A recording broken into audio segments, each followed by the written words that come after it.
오늘 말씀은 이제 잠언의 그 길고 긴 대장정을 마무리하면서 한 여인이 등장하고 있습니다. 오늘 잠언이 마지막인데요.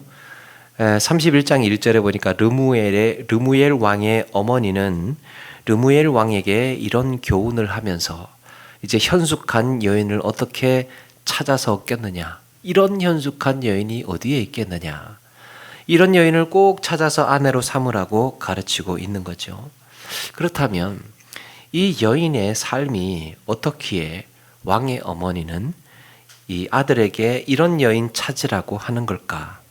오늘 11절 말씀 보면 그런 자의 남편의 마음은 그를 믿나니 산업이 핍절하지 아니하겠으며, 13절에도 보니까 양털과 삼을 구하여 부지런히 손으로 일하며, 14절에 상인의 배와 같아서 먼 데서 양식을 가져오며, 그러니까 상선과 같다는 겁니다. 멀리 다녀오는 무역선과 같아서 어떻게든 어디를 가든지 양식을 가지고 온다는. 15절에는 밤이 새기 전에 일어나서 집안 사람들에게 음식을 나누어 주며 요정들에게 일을 맡기며 그랬습니다. 새벽 별 보고 일어나서 그렇게 부지런히 일을 합니다. 16절에 밭을 살펴보고 사며 자기 손으로 번 것을 가지고 포도원을 일구며, 18절 자기의 장사가 잘 되는 줄을 깨닫고 밤에 등불을 끄지 아니하며 밤새도록 일을 합니다. 언뜻 보기에는 정말 억척같이 일만 하는 여인으로 보입니다. 그래서 왕의 어머니는 자고로 여자는 집안일 잘하고 남편 잘 모시고 이런 분위기로 흘러가는 것 같아요. 말씀을 묵상하다가 보니까 고민이 생겼습니다. 그 잠언의 마지막인데 어떻게 이런 억척같이 일 잘하는 사람을 만나라고 하는 걸까? 세상에서도 이런 사람들은 얼마든지 구할 수 있을 텐데 부지런히 일하고 악착같이 일하는 사람, 언젠가 전설의 고향 이야기를 해드리지 않았습니까? 전설의 고향. 한 마을에 어마어마한 부자가 살고 있었는데 아들이 이제 홍기가 되어서 이제 며느리감을 찾아야 했지요. 누구를 고르면 좋을까? 이 부모님이 고민을 하다가 공개 모집을 하기로 했습니다. 각시 될 사람을, 며느리 될 사람을 공개 모집을 하는 겁니다. 어떻게 하느냐? 빈집에 시험 장소를 만들어 놓고 거기에 보름 동안 사는 건데 대신에 그 집에 보름 동안 밖으로 나올 수가 없답니다. 나올 수 없고 양식은 쌀 한 돼. 이걸로 자기 몸종하고 한 보름 동안 이제 버티는 겁니다. 쌀 한 대로 보름을 버텨야 됩니다. 첫 번째 처자가 내가 한번 해보겠다고 이제 그 집에 들어가서 살게 됩니다. 근데 한 사나흘 있더니 못 버티고 도망쳐 나갑니다. 두 번째 처자가 악착같이 이를 악물고 그러면 내가 한번 해보리라. 이 전설의 고향에 나왔던 겁니다. 반드시 내가 여기서 보름을 버텨야 되겠다. 그러면서 이 집에 이제 며느리가 될 거야. 마음을 굳게 먹고 들어갑니다. 어떻게 하느냐? 쌀을 그 한 대 되는 쌀을 보름치로 조금씩 나눠 가지고 하루에 요만큼씩 먹어야지. 그러면서 이걸 그 얼마 안 되는 쌀을 보름치 식량으로 2명이서 먹고 살아야 되니까 얼마나 조금 먹어야 됩니까? 죽을 끓여도 힘들 것 같은데 그렇게 해서 조금씩 나누어 먹다가 한 일주일 조금 지나고 열흘도 안 돼 버티더니 버티다가 못하겠다고 나가버립니다. 그렇게 이제 여러 차례 처자들이 들어왔다 실패를 하고 그러면서 이제 마지막에 또 한 처자가 이제 들어오게 되는데 주변에서 야유를 보내는 거죠. 야, 저 집에 그 처자 이번에 들어갔다더라. 소문이 나는 거예요. 야, 이번에는 어떻게 일주일을 버텼다더라. 야, 이러면서 열흘 버티고 나왔다더라. 이러면서 이런 소문이 막 도는 겁니다. 그래서 이제 들어가는 사람들한테 야유를 보내는 거예요. 조롱을 하는 겁니다. 야, 내가 일주일도 못 버텼는데 네가 거기를 가겠다고? 야, 너는 사흘도 못 있다가 도망쳐 나온다. 야. 안 그러면 내 손에 장을 찢지 하면서 친구들이 악담을 하는 거예요. 그런데 이 처자는 들어가자마자 밥을 부짐하게 해가지고 김치 쭉쭉 찢어서 하인하고 맛있게 먹는 겁니다. 같이 또 몸종이 걱정이 되는 거예요. 아니 아씨, 이렇게 먹으면 정말로 사흘도 못 버티겠어요. 그러니까 걱정하지 말라고 씩씩하게 그렇게 먹고 지내더니 드디어 양식이 떨어진 거예요. 양식이 떨어졌습니다. 어떻게 할 거냐? 그러니까 그 처자가 하인에게 바느질거리 좀 구해오라고 합니다. 바느질거리. 그러니까 일감을 구해오라고 한 거죠. 그렇게 해서 양식을 충당을 하고 일을 하면서 양식을 충당하면서 자기는 못 나가지만 하인은 나갈 수 있거든요. 그래서 나중에 보름이 되었을 때는 처음에 받았던 양식보다 몇 배를 남기게 되었다는 얘기예요. 그래서 그 여인이 부잣집의 며느리가 되었다는 전설의 고향 이야기가 전해집니다. 그런데 우리가 오늘 이 말씀을 이 정도로만 이해한다면, 이 정도로만 현숙한 여인은 성실하다, 현숙한 여인은 부지런하다, 현숙한 여인은 꼭두새벽같이 일어나고 밤늦도록 등불 끄지 않고 일하는 여자다. 그러니까 이런 여자가 되어라. 이런 여자가 되어라. 이렇게만 한다면 잠언이 말씀하고 있는 그 메시지와는 조금 깊이가 다른 거 아닌가 생각이 듭니다. 이런 여인이야. 이렇게 이해한다면 잠언의 마지막을 장식하고 있는 현숙한 여인에 대한 메시지가 약해 보입니다. 오늘 말씀에 이 현숙한 여인은 누가 시킨 것도 아닙니다. 또 굳이 그렇게 부지런히 하지 않아도 가만히 보면 집 주인이고 땅도 마음대로 살 수 있는 이런 사람으로 보여요. 그래서 먹고 사는데 별로 지장이 없어 보입니다. 그런데 왜 이렇게 과도하게 성실하고 필요 이상으로 부지런해 보일까? 이상하리만치 이 사람이 왜 이렇게 과도하게 부지런하고 성실해 보일까? 여기에 우리의 의문을 가져야 됩니다. 그렇게 살지 않아도 됩니다. 그렇게 빡빡하게 살지 않아도 사는 데는 지장이 없는 여인으로 보입니다. 그런데 왜 이렇게 열심히 살고 있을까?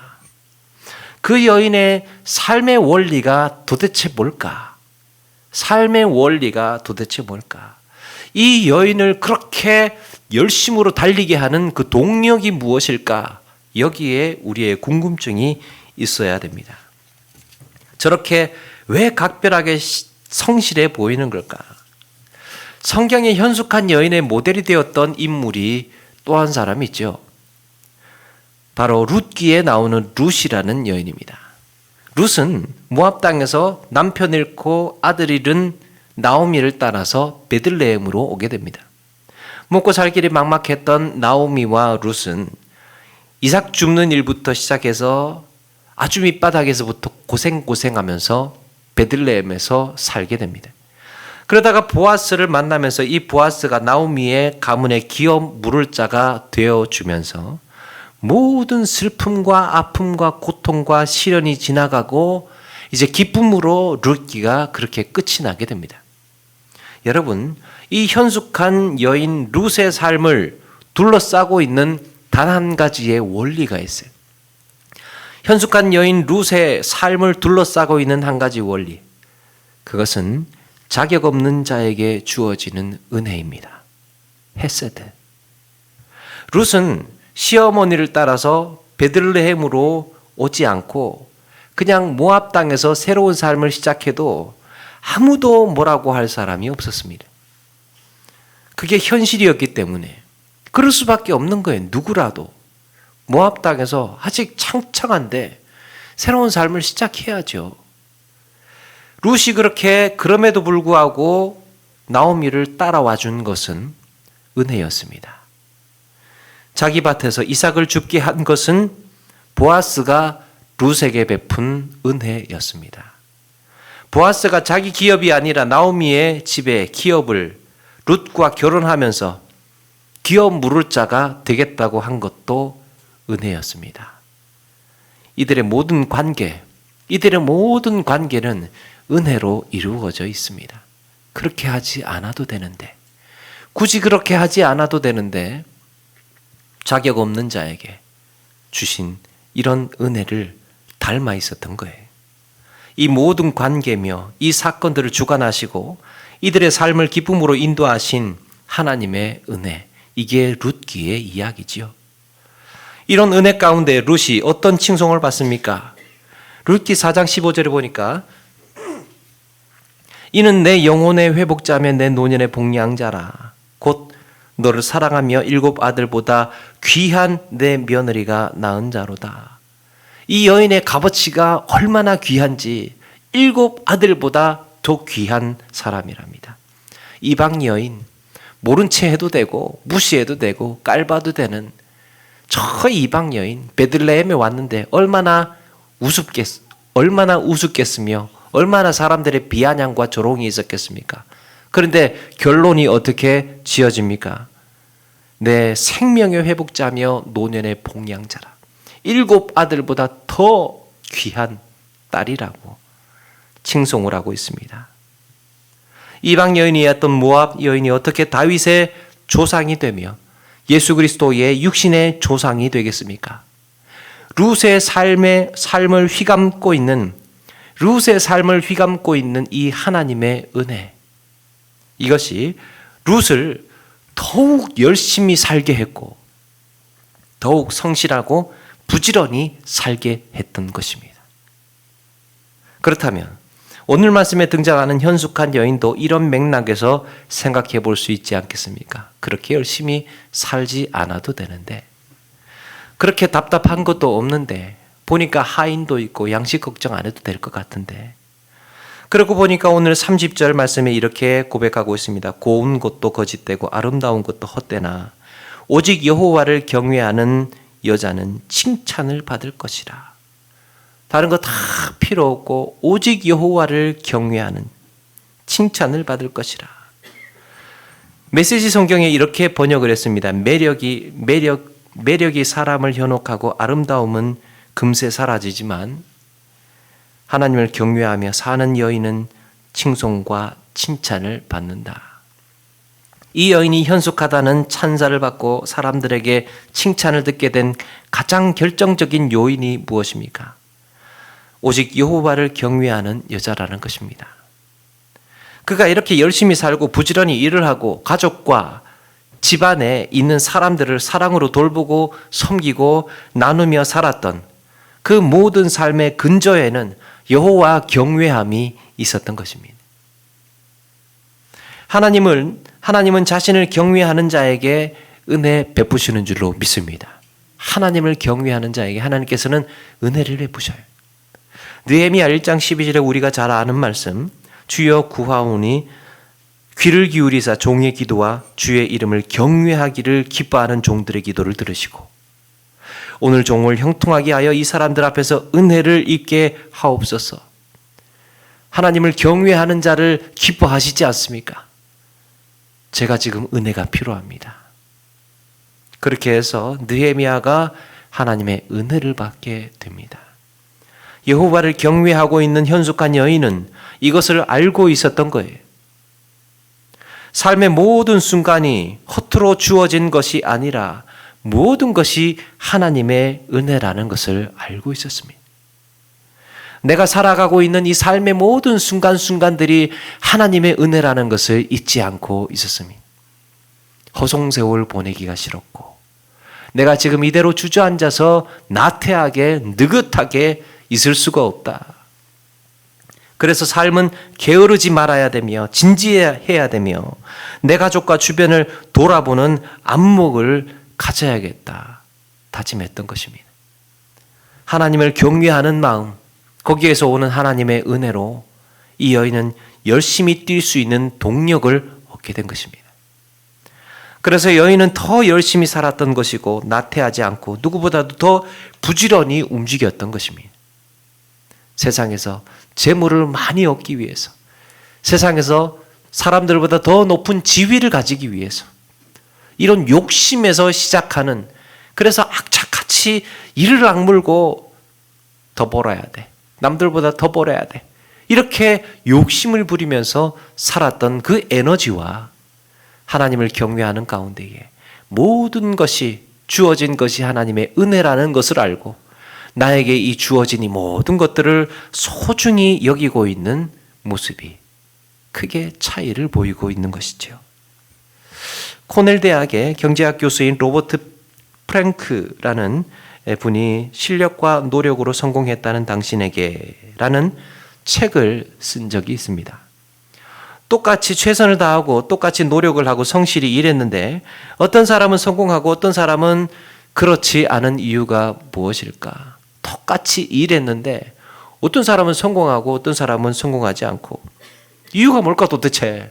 같이 일했는데 다른 사람보다 1%더 노력해서 1% 수익을 창출한다는 것은 조금 더 노력해서 조금 더 이득을 본다는 것, 조금 더 성공한다는 것이 이해가 돼요. 그런데 수천 배가 차이가 난다는 거예요. 엄청나게 어마어마한 차이가 납니다. 똑같은 환경에서. 그래서 그 이유를 이분이 그 이유를 이야기를 하는데 사람이 성공하는 데는 노력과 실력뿐만 아니고 행운이 따라야 된다고 이야기를 합니다. 운이 따라야 된다. 그러면서 이제 자기가 이 운이 따랐던 이야기를 하는 거예요. 내가 생명이 위급했을 때 때마침 구급차가 그 근처에 있어가지고 생명이 위급했을 때 그때 내가 구급차가 와줘서 살 수 있었다. 코넬 대학 교수로 들어갈 때도 정말 이게 뭔가 안 돼서 이 간신히 턱걸이로 운이 좋아서 들어가게 됐다. 사람들 거들떠도 보지 않는 논문이 하나 있었는데 그게 우연히 학술지에 실리면서 사람들에게 극찬을 받으면서 그렇게 자기가 살아온 모든 삶의 순간순간들이 이런 행운의 연속이었다고 이야기를 합니다.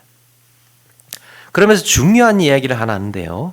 중요한 얘기를 하나 하는데 성공한 사람들이 자신의 실력과 노력만으로 성공을 했다고 믿으면 내가 노력하고 내가 자수성가했단 말이야. 이렇게 믿으면 믿을수록 어떤 현상이 벌어지는지를 이분이 사회과학적으로 관찰을 했는데요. 내가 노력을 해서 내가 피땀 흘려서 여기까지 왔어 라고 주장하는 사람들의 공통점을 보니까 행운을 이야기하지 않고 감사하지 않더라는 겁니다. 운이 좋아서 여기까지 왔다고 이야기하지 않고 그리고 삶에 대해서 전혀 감사하지 않더라는 거예요. 왜? 내가 다 이루었기 때문에. 내 실력으로 했거든요. 내 노력으로 쌓았거든요. 그러니까 감사할 것들이 없는 거예요. 도움이 필요한 곳에 투자를 덜 하게 되더라는 것을 발견하게 됩니다. 사람들을 긍휼히 여기지 않고 불쌍히 여기지 않고 강팍한 그 모습이 있더라는 것을 약간 그 사회과학적인 이야기를 하면서 운과 이야기를, 행운과 이야기를 같이 접목시키면서 이런 관찰을 했습니다. 그런데 반대로 행운을 인정하고 있다면 운이 좋았다. 이렇게 인정을 하고 있는 사람들을 가만히 보니까 물론 이 사람들도 똑같이 노력을 했겠죠. 그런데 거기에 운이 따랐고 운이 좋았다. 이런 이야기를 하는 사람들을 가만히 보니까 다른 사람들을 많이 도와주더라는 것을 발견하게 됐답니다. 그가 말하는 것은 우리 삶에는 태어나고 자라는 모든 환경, 이 모든 환경 속에서 수많은 도움을 받으면서 살아가고 있다는 이야기를 합니다. 그런데 여러분, 그런데 믿지 않는 사람들은 이것을 그냥 운이 좋아서라고 말할 수 있지만 우리는 바로 이 지점에서 무엇을 이야기해야 하겠습니까? 하나님의 은혜. 운은 우연성이 있는 거죠. 운은 인격적이지가 않아요. 우연성이 그냥 소 뒷걸음질 치다가 어떻게 된 것처럼 우연성이 있는 겁니다. 그런데 하나님의 은혜는 우연이 아닙니다. 하나님의 계획과 섭리 속에서 하나님의 정확한 삶의 설계 속에서 다 준비되어진 것들이에요. 준비되어진 것들. 하나님의 은혜. 단 한순간도, 단 하나도 그저 당연하게 이루어진 것이 아니라 모든 삶의 곡절 속에 하나님의 은혜가 감추어져 있다는 것입니다. 과학자는 당연한 것에서 법칙을 발견한답니다. 시인은 당연한 것에서 아름다운 것을 본답니다. 그런데 신실한 그리스도인은, 신앙인은 당연해 보이는 것에서 하나님의 은혜를 본다고 합니다. 누구도 깨닫지 못했던 것, 누구도 관찰하지 못했던 것 속에서, 당연하다고 생각했던 것 속에서, 그냥 우연의 일치라고 생각했던 것 속에서 하나님의 은혜를 볼 줄 아는 사람. 오늘 나오는 현숙한 여인, 열심히 부지런히 성실하게 일하는 가운데에도 이 모든 것이 당연한 것이 아니라 하나님의 은혜라고 생각을 했던 거예요. 나만의 실력으로, 능력으로 성공했다고 여기면 여길수록 교만해지기가 쉽습니다. 내 실력으로 여기까지 왔어. 내 능력으로 지금 여기까지 온 거야. 이날 이때까지 내가 지금 얼마나 많은 첩첩산중을 거쳐서 넘어왔는데 지금 내가 여기까지 올 수 있었는데 교만하기 쉽다는 겁니다. 나의 성공에 누군가의 도움이 있었다는 것을 느끼면 느낄수록 주변 사람이 고마워져요. 주변 사람이. 나 혼자 지금 이렇게 여기까지 온 것이 아니고 사실은 내 곁에서 가까이에 있었던 사람, 너무나 고마운 사람이 있었다. 이걸 아는 것이죠. 나보다 더 많은 노력을 했음에도 불구하고 그 성과를 거두지 못한 사람에 대해서 어쩌면 미안하고 빚진 마음을 가지게 됩니다. 나보다 덜 죄인인 사람, 나보다 덜 나쁜 짓 하면서 살았던 저렇게 괜찮은 사람은 아직도 구원받지 못했는데 내가 지금 이렇게 하나님의 은혜를 받고 보니 세상 사람들에게 빚진 마음이 들었다. 이게 사도 바울의 고백 아닙니까? 그러고 보니까 은혜를 아는 이 현숙한 여인에게 특별한 것이 있습니다. 12절에 그런 자는 살아있는 동안에 그의 남편에게 선을 행하고 악을 행하지 아니하느니라. 그런 여인은 살아가는 동안에. 근데 여기에서 살아있는 동안에 라는 표현에 많은 것이 포함되어 있습니다.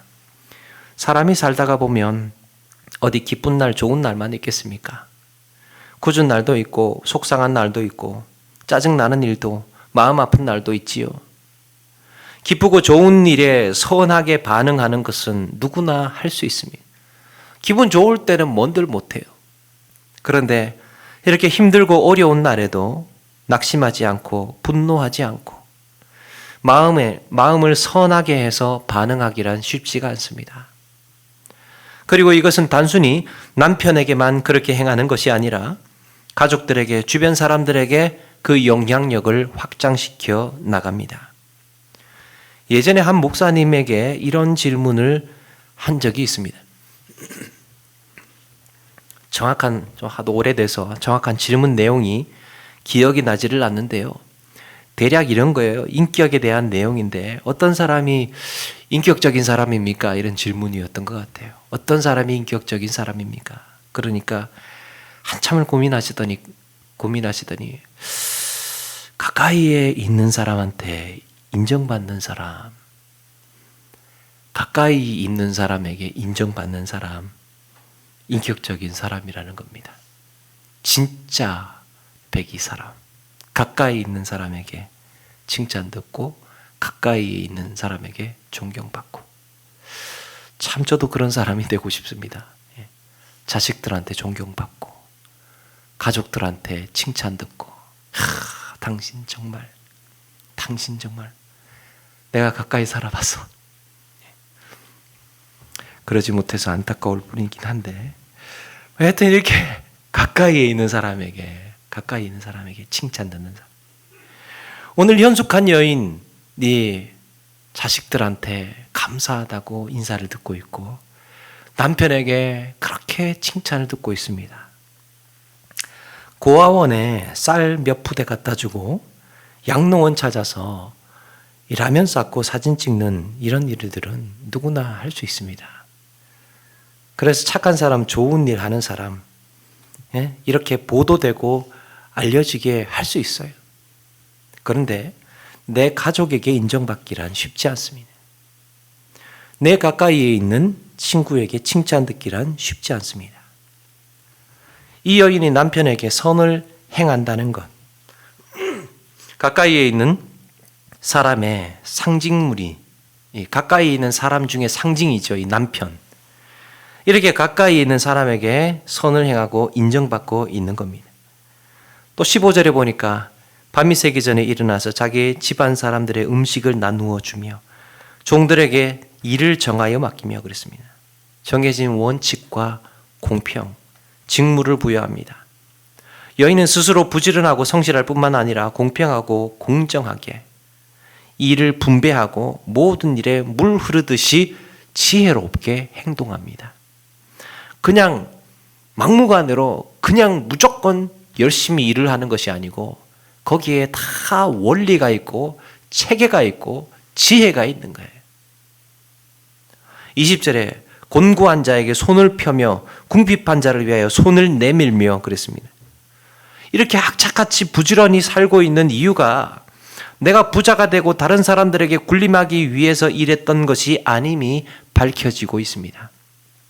그야말로 열심히 일하고 열심히 나누고 있는 거예요. 열심히 나누고 있습니다. 여인의 이 성실하고 부지런한 삶은 탐욕이나 이기심에서 시작되는 것이 아니라 이런 삶을 허락하신 하나님께 감사하고 그 은혜에 반응하고 있는 것입니다. 사랑하는 여러분, 오늘 말씀 보니까 이렇게 하나님을 경외하는 가운데에 그 은혜를 받은 여인의 삶에서 나타나는 은혜의 반응을 보니까요, 세 가지가 눈에 띕니다. 은혜의 반응. 하나는 그 여인의 삶을 사명으로 가꾸어 갑니다. 허투루 쓰는 시간이 없고 누구보다 부지런하게 살아냅니다. 내게 주신 가족, 내게 주신 성도, 내 주변에 있는 모든 사람들, 하나님께서 주신 소중한 한 영혼이라고 생각을 하고 최선을 다해서 섬기고 있습니다. 섬기고 있어요. 하나님께서 맡기신 자본, 하나님께서 맡기신 건강, 하나님께서 맡기신 관계, 이런 의식을 가지고 은혜의 시각으로 보다 보니까 하나도 당연한 것이 없습니다. 하나도 당연한 것이. 내 마음대로 휘두를 수 있는 것이 하나도 없고 다 섬기고 보살피고 사랑하고 돌보아야 할 대상들이라는 거예요. 이것이 삶을 사명으로 가꾸어 가고 있는 현숙한 여인의 모습이에요. 또 하나는 자비와 긍휼로 사람을 대하고 있습니다. 사람 대하는 태도가 다릅니다. 사람 대하는 태도가. 하나님을 경외하는 사람은요, 사람을 대하는 태도 역시 다릅니다. 현숙한 여인이 열심히 사는 가운데 뭘 하고 있습니까? 곤고한 자에게 손을 펴며 궁핍한 자를 위하여 손을 내밀며, 그야말로 목마른 자에게 냉수 한 그릇 대접하는 것 같이, 주님께 하는 것 같이 어렵고 힘든 사람들 외면하지 않고 마음으로 다 품고 있습니다. 하나님을 대하듯이. 하나님을 의식하지 않고서는 나올 수 없는 삶의 태도예요. 하나님을 의식하는 자에게 나올 수 없는, 의식하지 않는 자에게는 나올 수 없는 태도. 한 영혼에 대한 자비와 긍휼의 마음, 불쌍히 여기는 마음이 중요한 거예요. 사람 불쌍히 여길 줄 알아야 됩니다. 하나님 두려워하는 사람은 사람이 불쌍해 보여야 돼요. 저 사람 불쌍해서 어떡하나, 이런 마음이 있어야 됩니다. 나머지 하나는 은혜에 반응하는 이 삶의 모든 순간순간을요, 감사로 받아들입니다. 당연한 것이 아니라 감사로. 그 가정에 감사가 넘쳐나고 있습니다. 가정에. 28절에 그의 자식들이 일어나서 감사하며 남편도 덩달아 칭찬합니다. 그대는 모든 여자보다 뛰어나다. 모든 여자보다 뛰어나다. 얼마 전에 감사와 관련된 책을 또 한 권 며칠 전에 보았는데요. 거기에 감사의 3단계 이야기를 합니다. 지금 말씀드리면 안 되는데 추수감사주일날 하려고 했는데 그때 가서 다시 조금 더 하고, 3가지가 뭐냐 하면 감사를 발견할 줄 알아야 되고, 2번째는 감사를 표현할 줄 알아야 된답니다. 감사를 표현할 줄 알아야 된다. 그게 성숙한 감사 생활이고, 3번째 단계가 뭐냐? 감사를 생산해낼 수 있어야 된다는 거예요. 누군가가 나의 삶을 보고 감사합니다. 당신 때문에 감사해요. 당신이 있어서 감사해요. 당신의 섬김에 감사해요. 당신의 헌신에 감사해요. 그냥 여러분, 우리가 평생에 살면서 맨날 감사신앙으로 삽시다 해가지고 감사 잘하는 삶으로 뻐꾸기처럼 감사합니다. 감사합니다. 감사합니다. 이러고만 살고 끝내야 되겠습니까? 아니죠. 감사 표현하는 것도 중요하지만 감사를 생산해낼 수 있는 사람이 되어야 하지 않겠습니까? 누군가가 내 곁에서 정말 당신 때문에 너무 감사하다. 당신 때문에. 당신의 섬김이, 당신의 헌신이, 당신의 이런 땀 흘리는 수고가, 당신이 나에게 베풀어진 이런 은혜가 너무 감사하다. 너무 감사하다. 이런 소리, 감사를 좀 들으면서 살아야 하지 않겠습니까? 내가 감사합니다. 감사합니다. 감사 알아야죠. 알아야죠. 당연히. 알아야죠. 감사 알아야죠. 감사 표현해야죠. 그런데 거기서 우리는 한 걸음 더 나아가자는 거예요. 감사를 들을 수 있는 인생을 살자는 겁니다. 감사를 들을 수 있는. 지금 현숙한 여인의 지혜로운 삶이 어떻습니까? 감사를 듣고 있습니다. 자식들에게, 남편에게 당신 너무 고맙다고, 이렇게 열심히 수고하고 정말 가족을 위해서, 집안 사람을 위해서 헌신해주고 있는 모습이 너무나 고맙다고, 당신의 인생을 곁에서 이렇게 살고 있는 내가 당신이 너무 고맙다고 그 이야기를 하고 있습니다. 사랑하는 여러분, 우리도 꿈꿔봐야 하지 않겠습니까? 지혜로운 삶이에요. 지혜로운 삶. 지혜로운 삶은 방어하고 대처하고 그냥 내 앞가림이나 하는 정도에서 그치는 것이 아니고, 내가 살고 있는 삶의 자리가 밝아지고, 내가 살고 있는 이 삶의 자리가 분위기가 달라지고 행복해지고 빛이 나고 광택이 나는 삶으로 만들어 가자는 것입니다. 지혜로운 삶이에요. 사랑하는 여러분, 유명한 말 있죠. 유명한 말. 예쁜 여자 오래 갑니까? 오래 못 갑니까? 예쁜 여자. 제가 분위기가 너무 쏠락해가지고 제가 지금 예쁜 여자 오래 못 갑니다. 안 예쁜 여자 아예 못 갑니다. 그런데 오늘 말씀해 보니까 하나님을 경외하는 가운데에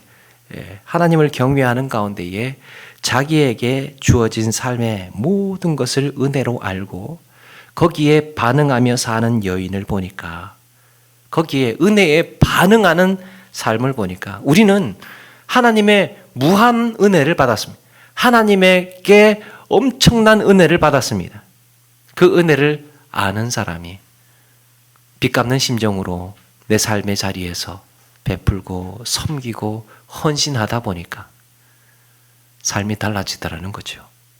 가족에게, 사람들에게 칭찬 듣고 사랑받고 있습니다. 이것이 지혜로운 삶이 아니겠습니까? 잠언은 지혜를 말씀하고 있습니다. 그런데 이 잠언의 마지막 결론, 그러니까 지혜로운 삶을 살자는 거예요.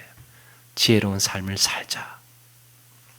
10절에 누가 현숙한 여인을 찾아 얻겠느냐, 그의 값은 진주보다 더하니라 그랬습니다. 이 여자의 가치가 어느 정도라는 겁니까? 그 값은 진주보다 더하니라. 진주보다 더하니라. 이 진주는 여러분 잠언에서 여러 차례 지혜와 비교가 됩니다. 지혜는 진주보다 귀하니 네가 사모하는 모든 것으로도 이에 비교할 수 없도다. 대저 지혜는 진주보다 나음으로 원하는 모든 것을 이에 비교할 수 없도다. 세상에 금도 있고 진주도 많거니와 지혜로운 입술이 더욱 귀한 보배니라. 지금 마지막에 진주, 그 값비싸고 가치 있는 진주를 보여주면서 이것보다 더 귀한 현숙한 여인을 소개하고 있으면서 사실은 그 현숙한 여인이 지혜의 어떤 표상처럼 하나의 모델로 제시가 되고 있는 겁니다. 잠언의 마지막에 와서 현숙한 여인의 이 지혜는 진주와 비교할 수 없는 존재임을 말씀합니다. 잠언을 마무리하면서 현숙한 여인이 보여주고 있는 모습은 잠언이 말하고자 하는 모든 지혜로운 삶을 집약해 놓은 것이라고 할 수 있습니다. 지금까지 잠언에 나왔던 모든 지혜로운 삶을 지금 이 여인이 살고 있는 거예요. 그가 보이고 있는 삶이 무엇입니까? 엄청나게 부지런합니다. 성실합니다. 긍휼히 여깁니다. 사람 불쌍히 여길 줄 알아요. 겸손합니다. 자비를 베풀고 있습니다. 섬기고 있습니다. 여러분, 우리가 지금까지 나누었던 지혜의 주제들 아닙니까? 지혜로운 사람은 부지런하다. 지혜로운 사람은 성실하다. 긍휼히 여긴다. 겸손하다. 지혜로운 사람은 자비가 있다. 섬김이 있다. 이거 지금 다 지혜를 집약해 놓은 한 여인의 모습을 보여주고 있는 겁니다. 이 모든 것을 가능하게 하는 동력이 여호와를 경외하는 마음, 이것을 몸소 삶에서 보여주고 있었던 거예요. 하버드 대학의 심리학 교수인 하워드 가드너라는 분이 있습니다. 현대 심리학의 대가로 알려진 분이에요. 이분이 몇 년 전에 리더십과 관련된 책을 쓴 게 있습니다. 제가 리더십과 관련된 책을 한두 권 보았겠습니까? 적게 봤겠습니까? 적게 봤습니다만 그 중에서 손꼽히는 책이라고 말하고 싶습니다. 거기에 뭐라고 있느냐? 뭐라고 이야기하고 있느냐? 리더는 이야기를 전달하기도 하지만 그 이야기를 솔선수범해서 실천하거나 구체화시키는 모습을 보여주어야 된다. 리더는 그 일을 실제로 구체화시키는, 실천하는 모습을 보여줘야 된다. 그리고 이런 말도 합니다. 자신의 군대가 용감해지기를 원한다면 자신부터 용감해져야 된다. 통찰과 포용이라는 책입니다. 자신이 외치는 수많은 아이디어며 아무리 좋은 생각을 부르짖어도, 아무리 좋은 말을 해도, 아무리 좋은 구상을 하고 아무리 좋은 주장을 해도 내가 먼저 체질화되어서 몸소 보여줘야 영향력을 행사할 수 있고 마음을 움직일 수 있다는 겁니다.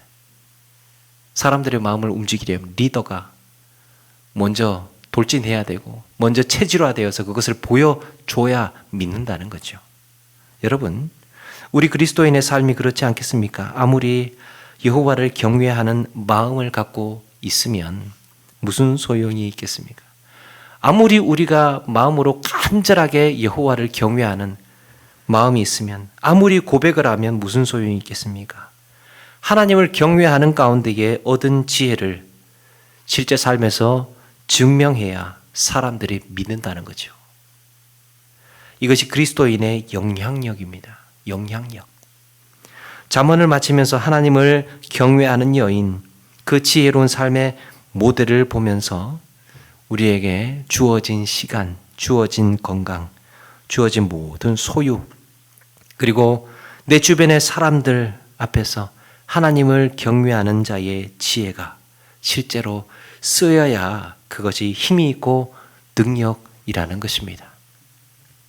그렇게 될 때 우리의 삶이 보석보다 더 값지고 선한 영향력을 끼칠 수 있다는 것을 꼭 기억하시고, 지금까지 우리에게 가르쳐 주었던 하나님의 지혜, 이 잠언의 말씀을 다시 한번 쭉 돌이켜 보면서 이 지혜를 발휘해야 되겠구나.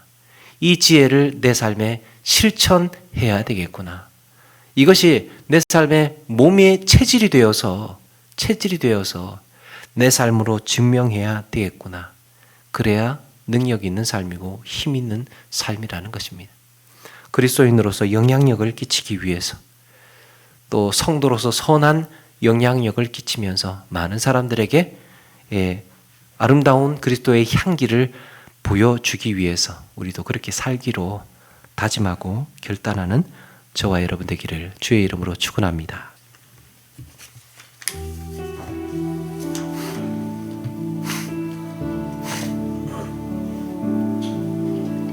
내가 지금까지 지내온 것은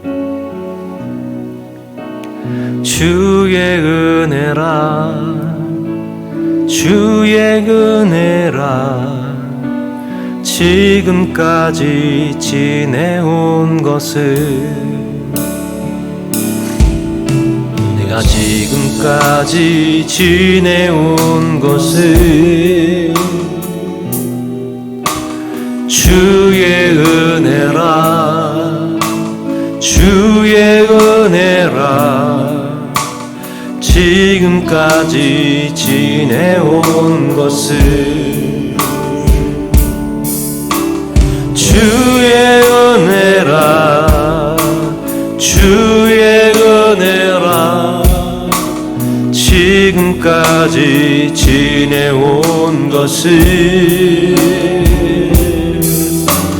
주의 은혜라, 주의 은혜라. 지금까지 지내온 것은 내가 이 자리에 서 있는 것은 내가 이 자리에 서 있는 것은 주의 은혜라, 주의 은혜라.